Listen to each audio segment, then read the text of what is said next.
with trainer David Haynes here at the post position draw for the Hong Kong Sprint and all the other Group 1 international races here in Hong Kong. Post position 1, David, for Ka Ying Rising. Your first reaction? Pretty happy. I think with his wonderful gate speed and tactical first 200 metre speed, he'll be in a lovely position. He just might need a little bit of luck coming around the bend to get some room. But normally when horses are under extreme pressure, they wobble a bit and runs appear. So that's what we'll be hoping for.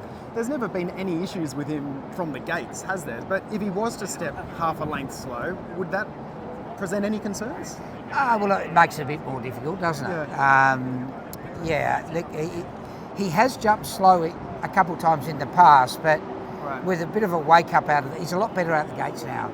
And with a bit of a dig, I think he can hold the rail pretty easily, because they have to be pretty quick to cross him in the first 200 metres, so they're not allowed to. They have to go straight. So he's got a little bit of breathing space.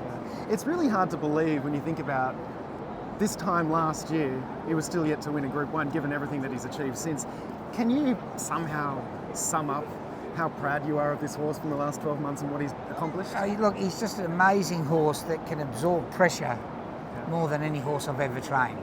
And while he's absorbing it, he puts the opposition under pressure and they flounder. Look, we were very nervous last year wanting to be a Group 1 winner. And as you say, he's 6 and a Triple Crown and undefeated season, and he's got Silent Witness's record in his sights. So it's quite a surreal feeling, really. Unbelievable. Now, I know I always ask you this, but it's for our North American audience, and I've seen him with my own eyes this week now, moving over the dirt. Unbelievable how he just, as light as a feather. Yeah, he is, and he's got better at it. I do feel going into this year's race, he's a better horse than last year. Right. Whether he wins better or worse or whatever, but in our opinion, the stables and Zach's opinion, he's a bigger, stronger horse, and the scales say that. Last year I think he was 11.37, and this year he's going to be 11.60. Wow. So he's just a big developer. He's gone from a teenager to a man now. Very nice.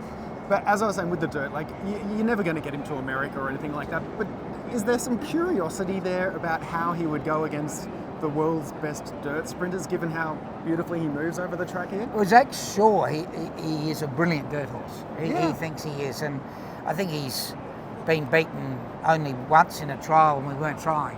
Right. So he's won 22 trials or something as well. You would love to take up the challenge, but it clashes with a race called the Everest. Yes. And it's at home, which is a bit of a bias for me personally.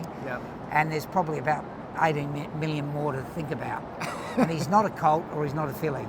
So gelding, the reason he probably won't travel to the Northern Hemisphere and to America, if there was a stallion or mare valley to enhance, we'll probably look at it, but it's a big risk we probably don't need to take. Never say never. I'm going to keep asking you about this. Maybe not next year or the year after, but he could go there as an 8-year-old if you just feel like rolling the dice. Yeah, well, we're hoping to get into 8, and we're giving him light preparations with not too much travel. And so we've factored in 1 trip a year at the moment. And because the races here, the Triple Crown is wonderful with a whopping big bonus. Doing what we did last year, I think he picked up 20 million Australian dollars. So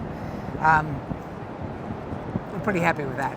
Well, you've got Golden 60's feet of 16 straight wins to match on Saturday, and then, as you mentioned, Silent Witness's record of 17 straight in his sights. Phenomenal for international racing, this horse. He's got a huge following in North America. They'll be tuning in the early hours on Saturday night, Sunday morning, and we can't wait, David. Good luck. I hope he doesn't let him down, but I don't think he will. Cheers, mate.